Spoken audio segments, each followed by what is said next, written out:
Dans cette vidéo, je vais vous expliquer comment augmenter le taux de réussite de germination de vos graines en imitant la nature tout en ayant la liberté de choisir l'emplacement de vos futures plantes.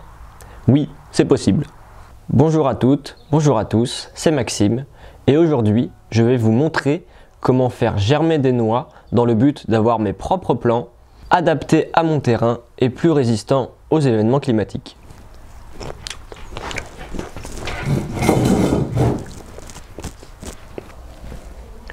Je tire mes informations du bouquin de Franck Nattier de l'association La Forêt Nourricière sur la multiplication des plantes fruitières et des ressources végétales.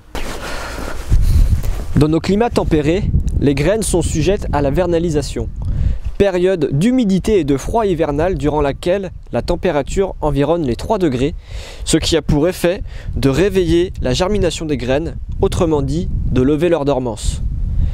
C'est ce qui se passe tous les ans pour les graines de semis naturels comme les glands, les pommes, les poires, les pêches, les prunes, les prunelles, l'aubépine, etc.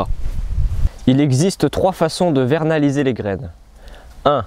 La vernalisation naturelle, où on met les graines directement en pleine terre. 2. La vernalisation au réfrigérateur, où on vernalise les graines artificiellement. Et 3. La vernalisation par stratification, ce que nous allons faire aujourd'hui. La vernalisation par stratification permet d'augmenter le taux de réussite de germination des graines en les mettant dans le contexte adéquat, à l'abri de la pourriture et des prédateurs. On met les graines dans du sable légèrement humidifié, dans un pot en terre cuite, que l'on place au nord pendant tout le cycle de la germination. Bon, ici on n'est pas au nord, on est à l'est, mais c'est pas grave, c'est comme ça. La stratification est réservée en général aux grosses graines, parce que c'est plus simple que quand on met des toutes petites graines dans du sable, et ben après c'est difficile de les retrouver. Donc voilà, ça ce sont des grosses noix que m'a donné ma tante. Ça ressemble à la variété bijou, c'est vraiment des grosses noix quoi. Donc je commence par mettre le sable. Je mets une première épaisseur de sable dans le fond du pot. Ensuite je mets un étage de noix, je mets une première couche de noix, voilà, comme ça. Je remets du sable.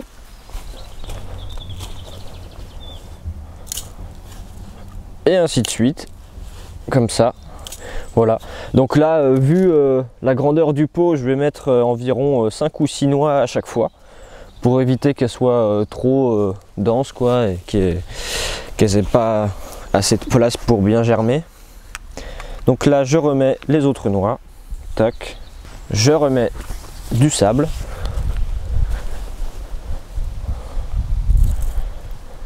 voilà, une bonne épaisseur de sable, toc. Maintenant ce qu'il faut faire, c'est enterrer le pot. Donc on va l'enterrer jusqu'ici, jusqu'au contour là, comme ça. Voilà, donc il va falloir faire un trou.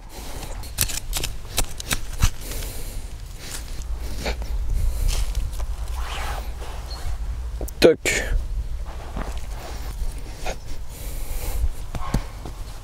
Et voilà. Ensuite, je viens mettre un couvercle. Bon bah là c'est un peu grand, mais j'ai trouvé que ça. Donc un couvercle, une pierre ardoise, pour éviter que la pluie rende le sable trop humide et que ça fasse pourrir les graines. Donc je mets mon couvercle.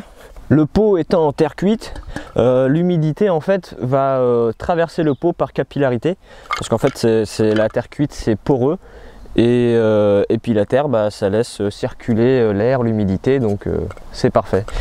En même temps je mets la plaque pour éviter qu'il y ait trop d'eau, et en même temps le pot en terre cuite permet de faire en sorte qu'il y ait une humidité constante dans le pot, adéquate pour la germination des graines.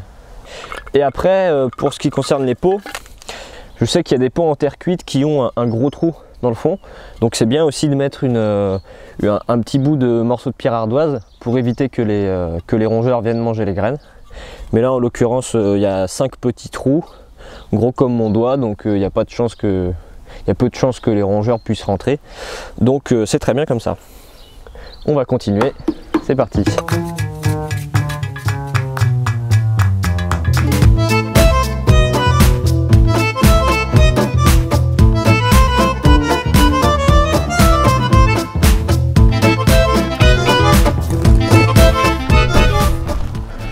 Oui, je filme.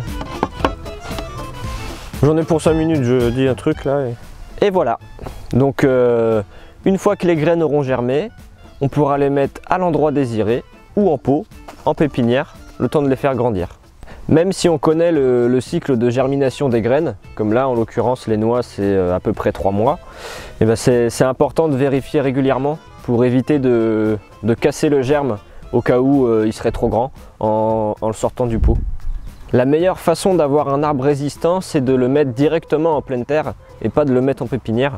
Comme ça, ça laisse la racine explorer les différents horizons du sol naturellement, comme ça se fait dans la nature, au lieu de tourner en rond dans son pot, ce qui a pour effet de contenir le développement et ralentir la croissance du jeune plant.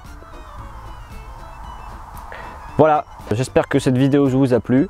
Et n'hésitez pas à vous abonner à ma chaîne, à aller sur Facebook, voir ma page Le Goût du Rêve.